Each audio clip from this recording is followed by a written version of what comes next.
Okay, so in today's video, I want to talk about one of my favorite topics, which is savings. And specifically, I got a question recently from a client asking, how do I save up for multiple things? What should I be doing if I have all of these different savings goals? And so what I want to do is really tackle the question and share 3 things that you will want to think about if you are in this specific situation. So without further ado, let's get started. All right, so when it comes to saving up for multiple things, one of the first things that I will always say is that you want to evaluate what's more important. Now, the reason why I say that is because although you may have multiple different savings goals, which is great, at the end of the day, there are going to be some things that are just more important than others. And so you want to be able to prioritize that and make sure that you are saving up for that first. So let's say that you decide, okay, I really want to be able to save up for my house deposit, but I also want to make sure that I do have an emergency fund too. Plus, I would love to have a car. And so in this scenario, you then want to evaluate, okay, which is more important? And so you may decide that actually the house deposit is really important, but at the same time, you don't want to have saved up for a house deposit and buy a house without having an emergency fund in case something happens, like you have to replace your boiler on the first day. And so what you might decide is, okay, seeing as I would love to have the house deposit, but the emergency fund is also important, what I might do is 2 options. Either maybe you take your savings and split them 50-50, so 50% of your money goes towards the house deposit and 50% of your money goes towards the emergency fund, or you may decide to actually do it in order. So you may decide to save up for your emergency fund first. Once that's done, you put all of your other savings into the house deposit, and then after that you can then start focusing on saving up for your car. But can you see how when you now start to really evaluate what's more important, this will then help you to figure out what you should be prioritizing first when it comes to your savings. And if you're liking this video so far, then feel free to give me a thumbs up, as it really does help to support the channel, plus it's free. Now, as you can see in that example, I'm not specifically saying that you can only save up for one thing at a time. Actually, you could save up for as many things as you want, but really evaluating what's more important will then help you to prioritize what you want to do first. And then if, for example, you do have some extra money or something is almost equally as important, that's when you can decide, okay, actually, rather than just saving up for one thing first, I might decide to save up for 2 things at the same time. Now, this is definitely something that I tend to do a lot with my clients, where we really just have a look and see, okay, what's more important? What do you want to prioritize? When do you actually want to achieve that savings goals, to help you understand what to do? So if you are interested in one-on-one coaching, I will leave a link in the description below for you to find out more about it.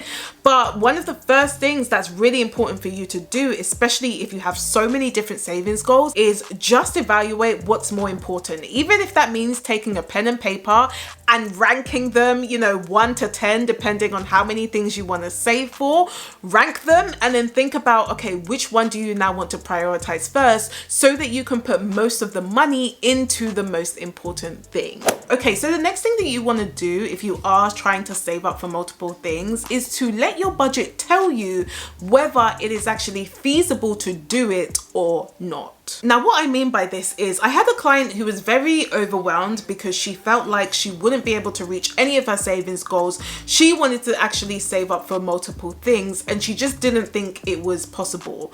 And what I said was that you won't know whether it's possible until you actually look at your numbers. So until you genuinely plug in the numbers and do your budget, you won't understand whether you can actually save up for multiple things at the same time. So if we take the previous example, and let's say that you're trying to save about 500 for your house deposit, and then you're also trying to save another 250 towards your emergency fund, and you want to know if you can still potentially save up for your car at the same time. Maybe you want to try and save up 100 for your car.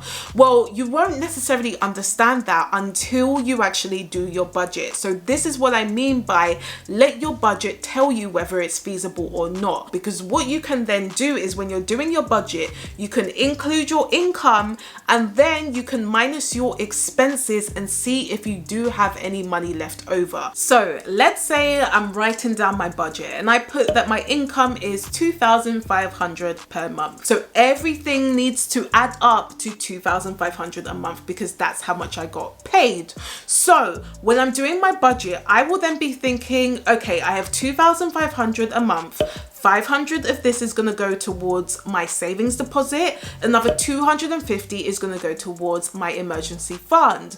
But I want to know if I have enough money to also start saving up for my car. Well, if I take away those savings, so the saving for the house deposit of 500, the 250 for the emergency fund, but then I do my budget and I know that my other essential bills come to about 1,000 a month. And then when it comes to my general spending, I'm usually spending about 750 a month. Well, if you add all of that up, that then comes to 2,500. And so in this case, I wouldn't have any money to actually start saving up for my car unless I do something about it. So can you see how by just using your budget will tell you whether it's feasible for you to actually save up for something else? And what the budget can help you do is it can also help you to decide what your next steps might have to be. So in this case, if you still really wanted to save up for the car, so you wanted to still save 100 each month for the car, well then the budget is telling you that you will then have 3 options. Number 1 is you potentially could reduce your expenses so that you have enough to put towards your savings for your car. So when it comes to your general spending, if you're spending about 750 a month, maybe you can reduce that to 650 a month and use that 100 difference to then put towards your car savings as an example. The other option you can do is of course to try and make more money so that you actually have more money to then put towards your car. So if you're making at least 100 more, you can then use that money to put towards your other savings goal. So in this case, it would be the car. Or the third option is that you can go back to the first point that I was saying, where you then want to evaluate what's more important. Maybe you decide that actually you want to save up slightly less for your house deposit so that you can put more towards your car. You won't know that until you actually evaluate what's more important. But you can see that there are so many different options if you do, again, want to save up for multiple things at the same time, but you won't know how to actually do that until you look at your budget and you look at your numbers. So whenever I'm saying think about doing a budget, I'm not saying this just to have a budget and just to say that, oh, I've done a budget. No, the reason why I'm saying that is because your budget will tell you whether things are feasible or not, and it will also help you to understand what your next step should be. Okay, so the third thing that you want to be doing if you're trying to save up for multiple things is to be clear on how much you actually need to save. Now, the reason why I make this point is because sometimes when I've asked people, okay, like you're saving up for your emergency fund, or you're saving up for your house deposit, or you're saving up for your wedding, how much do you need to save so you can see whether it's feasible for you to do that?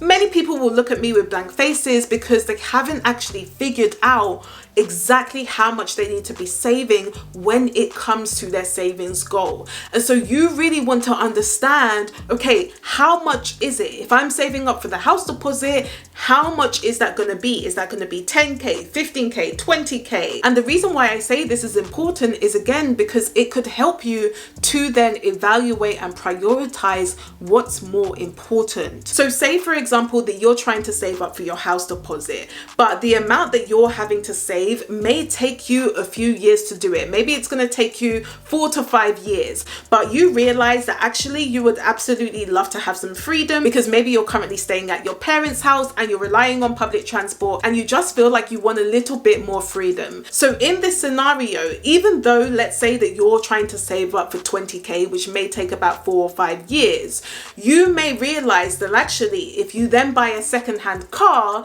this may only cost you 5K, and that can can also potentially give you the freedom. So by knowing how much your savings are, what you might decide to do is say, okay, I definitely do want to save up for my house deposit, but what I'm going to do is save up for my car first because it's not as much, so that once I now have the car, I have a little bit more freedom, so it's going to help me in that way. But then after that, I can then start focusing on the house deposit. But you can see how you won't necessarily know that until you know your numbers. So when you're evaluating your savings goals, and let's say that you decide to write it all down and you write all the things that you want to save for, don't forget to put numbers next to them too. So don't just say house deposit, car, emergency fund, wedding. Actually put some numbers to it so you can see how feasible it is. So put house deposit 20k, emergency fund 6k, car 5k, wedding 10k. Actually put some numbers to it, because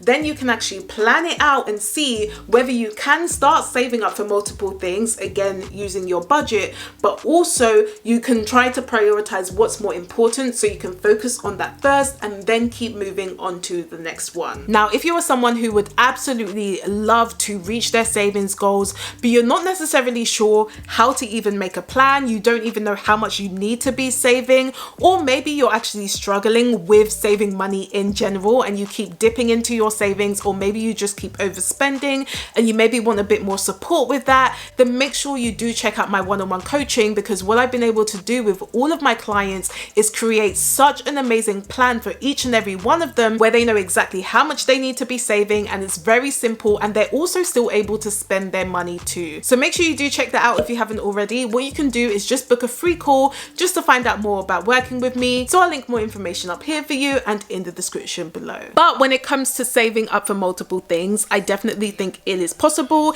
It's something that I have definitely done. There was a time where I was trying to save up for an emergency fund, a wedding. I was also trying to save up to start investing.